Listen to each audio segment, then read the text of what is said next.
홍조나 아까 설명드린 기타 다른 질환들에서도 여러 적응증을 가지고 있는 좋은 장비다 보니까 제 느낀 소감은 좀 일찍 들였으면 어떨까 그런 생각을 해봤던 것 같아요.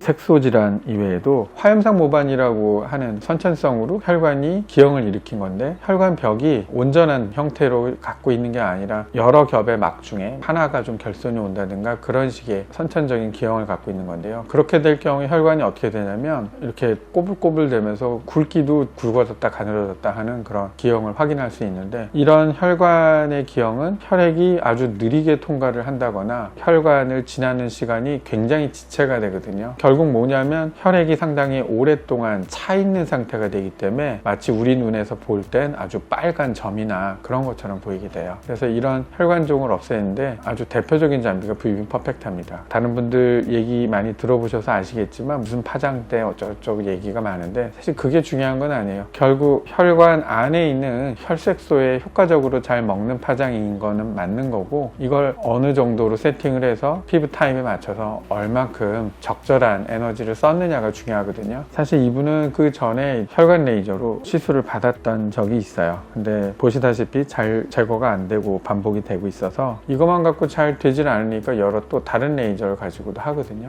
그래서 레이저 한 직후 사진을 보면 굉장히 어둡게 혈관이 쉽게 말해서 응고가 된 패턴을 가지게 되죠. 이런 걸 여러 차례 반복을 하면 환자로서는 안전하게 편하게 일상생활에 복귀가 가능할 정도로 많이 좋아지게 됩니다. 물론 단 한 번의 시술로 이 정도까지 호전이 된 건 아니고요. 여러 차례 시술을 했습니다. 그래서 아무리 그 유명하고 좋은 레이저라 하더라도 이것만 갖고 잘 되는 것 같지 않은 경우가 사실 의외로 많거든요. 그래서 일반적인 홍조 환자들 치료할 때도 VB 퍼펙트만 쓰는 것이 아니라 그 밖에 다른 레이저들이 조금씩 도와주는 경우가 은근히 많이 있습니다. 어쨌든 혈관종 환자들은 뭐 선천적으로 갖고 태어났지만 치료가 아주 안 되는 것은 아니에요. 대략 그래도 한 70-80% 정도까지는 제거가 되는 게 아닌가 이렇게 보고 있고요. 열심히 치료하는 거에 따라서 조금 더 경과가 더 좋은 경우가 있기도 한 것 같습니다. 제가 이제 많이 보는 홍조 환자들, 염증성 홍조, 대표적인 게 주사피 비염이잖아요. 보이는 환자의 이런 홍조들, 얼굴 전체가 시뻘게 가지고 아무리 이제 사진을 들여다봐도 혈관 덩어리 같은 건 잘 보이지 않아요. 이 환자는 스트레스 받아서 술을 먹고 하는 행동을 거의 한 수개월간 반복하다가 어느 날 아침부터 이렇게 아주 심한 홍조가 도진 건데, 그래서 이런 치료에 있어서도 VB 퍼펙타, 포텐자 같은